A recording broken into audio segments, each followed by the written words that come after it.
Hi, Sam Roberts here for Roberts Geospatial. Today I'm just going to compare some height data that I've acquired from a phone that's running a handheld GPS application, and I'm going to compare it with what we can consider to be the true height, which is derived from a raster which was built from high-resolution LiDAR data.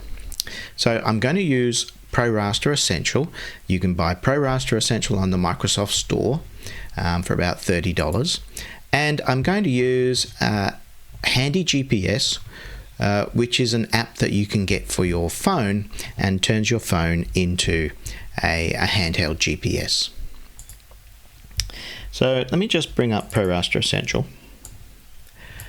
And I'm going to create a new algorithm from a raster source. There's actually two terrain rasters, and I've joined them together. And here it is. It's bathymetry as well as terrain. I'll just go and change the color to a color table that gives us a nicer look. Okay, we'll just go full screen on that. So I went for a bit of a bushwalk here in the national park, which is near to my house, and I had Handy GPS running on my phone, and I recorded my Tracklog in X and Y and also in Z. Now X and Y is good most of the time, but I noticed that my Z values weren't very good. In fact, it was telling me that I was going up and down hills that I knew I wasn't going up and down. So I thought I'd take a closer look at it. So I can load that Tracklog into ProRaster Essential.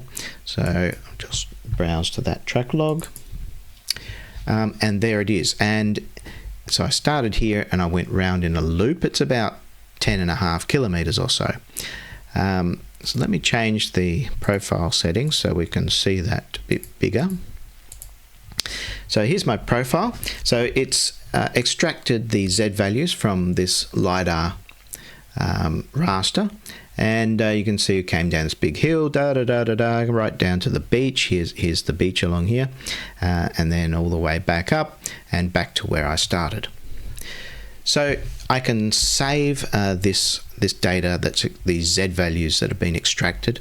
So just right click and on profile go save, and save profile data, and that's going to save out to a CSV file.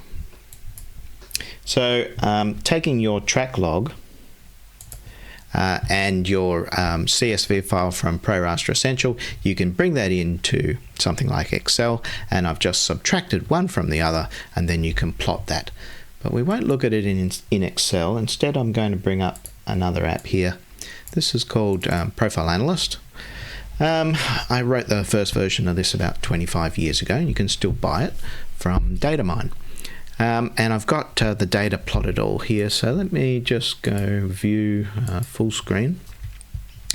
Right, so down the bottom, this black line is the terrain derived from the LiDAR raster. So that's what I considered to be truth. Of course, it's only as accurate it's only going to be accurate if the X and Y positions from the handheld GPS were accurate, and in this case I believe they were. I mean, they can wander around, but there's not a lot of trees in this national park, and so there's quite a clear view of the sky, and so the X and Y positions are generally pretty good. But this blue line is the GPS height, and you can see that there's quite a divergence from the black line, which is the true terrain height. Over this end it's not so bad, it's quite a lot closer. And remember that this is about 10.5 kilometers or so, and I guess it's a time period of about 2 hours as I walked around that loop. So this particular diversion here is what I'll turn off that webcam. So this little spot here over on the left, this is where I noticed that I was walking up a hill according to the GPS, but in fact there was no hill there. In fact, I was going downhill. So the next plot here is the difference between the GPS and the LiDAR. So it's GPS subtract LiDAR, and you can see we've got a range here of about 40 meters vertically. And what surprised me about this is not the high frequency differences, but the fact that it seems to be quite consistent over fairly long periods of time, that you're either going up or downhill when you're not actually going up or downhill at all. And so if we then do some filtering on this, so this next plot here is a high pass filter. So this gives me the information that I was expecting.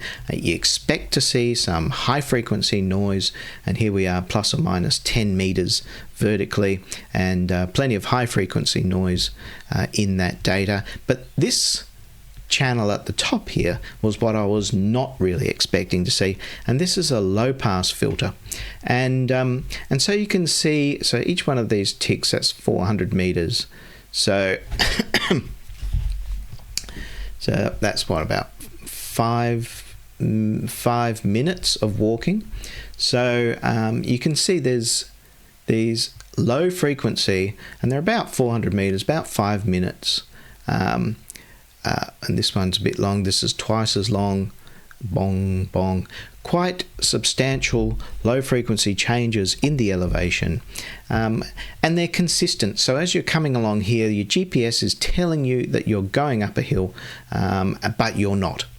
And so it can be quite misleading because the GPS is giving you quite consistent information. Unfortunately, it is consistently wrong. So it's just a bit of a wake-up call for me. Of course, GPS can be very accurate if surveyors will use things like a differential GPS.